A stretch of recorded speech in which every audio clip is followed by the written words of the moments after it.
Hey, welcome back to the channel. If you're new here, my name is Liz, business coach for women of color, and in today's video, I want to talk about consistency, but not in the usual way that we always talk about it, where people always say, oh, you just have to develop habits, or you just have to have enough motivation or enough discipline to be consistent in whatever it is you want to do. Like, I feel like that conversation needs a lot more nuance. So let's talk about what is wrong with the term consistency and talk about ways that we can actually start moving the needles in our business and making money in a way that makes sense for us. So let's get started.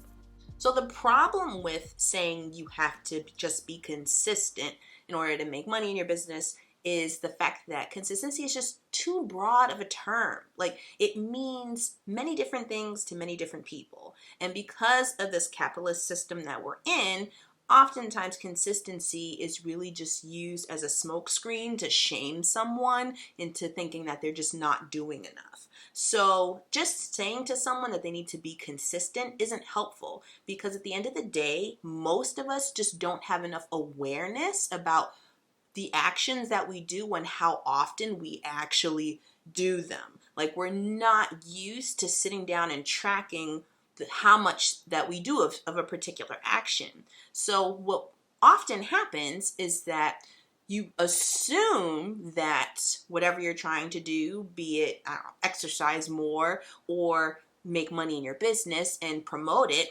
we assume that we're either not doing enough.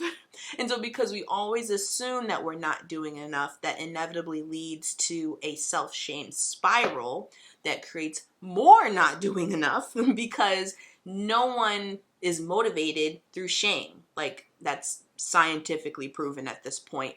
It's impossible to motivate someone through shame, at least in a way that's healthy and makes whatever it is that they're trying to do sustainable.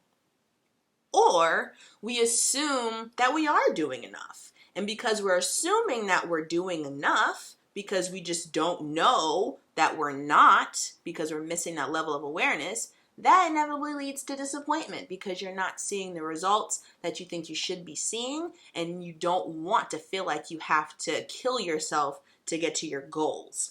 So consistency by itself, not a helpful piece of advice to say to someone unless that person also has self-awareness to go along with it. And the best way to have self-awareness is to ground yourself in the facts of the situation.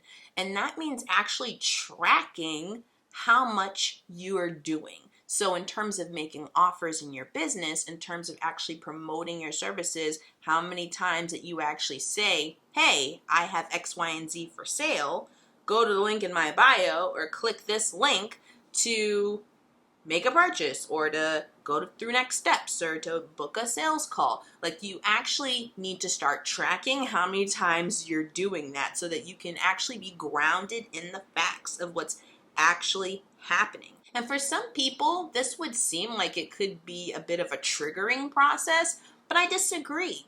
Because when you're grounded in the facts of what's actually happening, that actually opens up more possibilities and more options for you in terms of what you can do differently. Sometimes what you need to do isn't necessarily more, you just need to do something differently. Do it in a way that's more fun, that's with a bit more ease. Change things up so that you can meet the goals that you're actually trying to meet. And that doesn't necessarily doing more. Oftentimes it just means doing something differently so that you can make it more sustainable.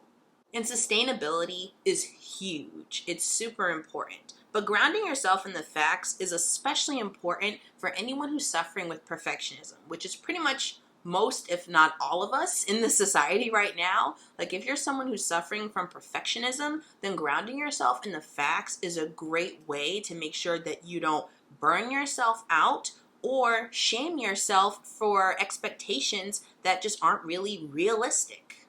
So when it comes to specifically making money in your coaching business, make 100 offers. Literally, this is what I tell my clients. This is what I preach all over my Instagram page and all of my other videos. Make literally 100 offers. Like, 100 times say to the interwebs that you have a business, that you have a service for sale. Say it 100 times, literally. And then track yourself. Track how often that you've done it to make sure that you're actually hitting that goal. And it might seem like, oh, okay, well, if I'm doing this, it'll be super boring, it'll be super mundane, it'll be super annoying. Not necessarily, because you can always do it in a way that is fun, and you can do it in a way that is easy for you.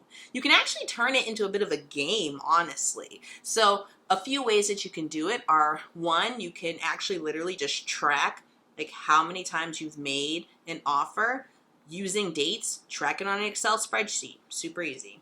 Or what I like to do is when I actually create content, I actually like note what number piece of content it is. So if it's number 1, number 2, number 3, all the way up to 100. So it's built already into my processes. So the content that I create, especially if I'm repurposing content, like I like to track, okay, what number offer is it? So that I always know at any given moment where I am on my plan. Another way to do it, especially if you're someone who's a bit more visual, and I thought about doing this myself too, is maybe actually creating like a jar, and every time you make an offer, you just kind of like put like a colored piece of paper in it, or a colored marble or something, I don't know, but a way to kind of like treat yourself visually and see in a fun, creative way, like how much progress you're making towards your business. Like there are 100 different ways to do this and make it fun. But the point is that you always want to be really assessing your own progress in your business by how much effort you're putting in. And the amount of time it takes you to make these 100 offers is completely arbitrary. It's 100% up to you. For someone like me, making 100 offers over the course of 6 months with my rest built in between is super sustainable and very easy, and that's what I like to do. And if you saw my other video about my strategic planning for 2022, I talk about the importance of making sure that you plan your rest days first, especially if you're someone like me who is a generator in human design. So I work. A Capricorn sun. We work. Aries rising, we work. Okay, so if you do not want to be taken advantage of in this capitalist system, make sure that you plan your rest first, because there is no problem with working around it. So, but for you, maybe making 100 offers over the course of a shorter amount of time, or even a longer amount of time, like maybe over the course of a year, is actually a bit more sustainable. To be honest, when I was brand spanking new in my business, still figuring things out, it took me about 8 months to make 100 offers, mainly because I didn't actually know how often I should be making offers. So it took a while to actually create 100 different pieces of content. But the point is you just make your 100 offers and track your progress along that, instead of arbitrary social media metrics that mean absolutely nothing and make no sense for the entrepreneurship realm. And this is also why I'm not a fan of like 30-day challenges and things like that, because you're measuring how successful you are in your business based off of results that you're getting in any given calendar month, which is completely arbitrary and it makes no sense.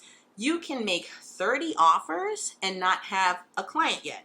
But in the grand scheme of things, 30 offers is you're barely a third of the way to 100. So in the grand scheme, it doesn't really make sense to shame yourself for not having a client after 30 offers when you're barely a third of the way there. Because of the nature of entrepreneurship, you can make 30 offers, say for the entire month of December, because you're thinking, oh, everybody's trying to push for the last quarter of the year and it's the holidays, everybody's buying, and then still not have a client by the end of December. And if you're not thinking in terms of, okay, long term, it's not about the first 30 offers, it's about making it at least to the first 100. If you're not thinking in that way, then you're going to be shaming yourself by the end of December. And then you'll start January off in a really negative headspace. You might stop actually promoting your services. You might give up on things entirely. Like, you want to make sure that you're not setting yourself up for failure when you don't need to. Because in essence, if you know that, okay, it's not about making 30 offers in one calendar month or just 30 offers in December, when you know it's about that big picture, like at least that first 100, you'll keep going the next month. And then who's to say that next month you won't sign one, maybe even two? So that's really why I'm not a fan of setting monthly goals or 30-day challenges for that matter. Like, you're really just more likely than not just setting yourself up for failure. If you want to set a goal, set it for the first 100 offers. That's exactly what I do in my strategic planning for 2022. So definitely make sure you check out that video if you want to get a peek as to how I'm actually managing my goals and my output for this year in a way that's healthy and sustainable and makes sense given the nature of entrepreneurship. But the name of the game is long-term marathon sustainability. Like, if you can figure out how to make your first 100 offers in a way that is super fun and filled with ease for you, then you have the hardest part down. Then after that, it's just repeating it and watching it work, watching your income grow and the clients come in. Celebrate yourself along the way. Make sure you always, always, always celebrate your wins. If you're only waiting to get money coming in before you celebrate yourself, that is also a recipe for disaster. Literally, if you think about the number of days in the year where you'll actually sign a client and hit, even surpass your income goals, it's not even 90% of the year. So make sure that the majority of your year is filled with you taking care of yourself and celebrating your wins and all the progress you've made.